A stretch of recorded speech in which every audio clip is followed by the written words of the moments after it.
Sementara itu, Saudara, tim kuasa hukum Roy Suryo CS mengaku gelar perkara khusus yang dilakukan penyidik pada Senin lalu tidak sesuai dengan harapan. Pihak Roy Suryo juga mempertanyakan penetapan 3 orang sebagai tersangka, padahal belum pernah diperiksa terkait pokok perkara yang diadukan Jokowi.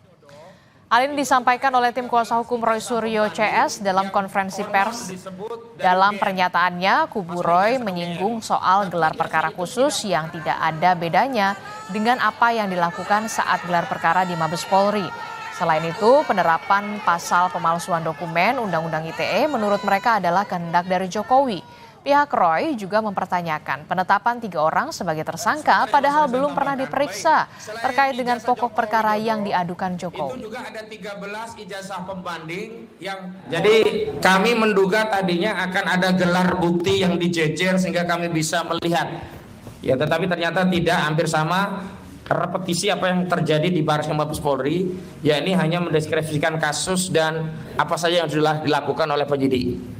Dan dalam kesempatan itulah Pak Roy yang kemarin konferensi pers menyatakan ternyata pasal-pasal yang sebelum ini dibantah oleh Joko Widodo tidak dilaporkan. Dari LP yang diterima oleh Saudara Joko Widodo terbukti bahwa seluruh pasal itu memang diketahui dan dikehendaki oleh Saudara Joko Widodo karena dia teken juga di bukti LP-nya begitu. Selanjutnya kami juga sudah sampaikan kritik soal bagaimana ada 3 orang yang ditetapkan tersangka padahal substansi pemeriksaannya belum masuk kepada perkara atau pokok-pokok peristiwa apa yang dipersoalkan oleh penyidik sehingga ketiga orang ini naik menjadi tersangka. Siapa saja? Pertama, Kurnia Triroyani, kedua, Rizal Fadilah, ketiga, Roy Suryo.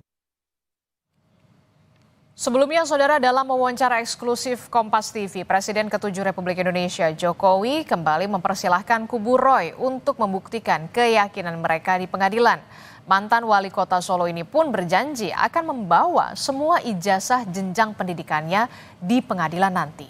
Dalam hukum acara, siapa yang menuduh itu yang harus membuktikan, yaitu yang saya tunggu itu coba dibuktikannya seperti apa. Dan itu akan lebih baik kalau pembuktiannya itu di pengadilan.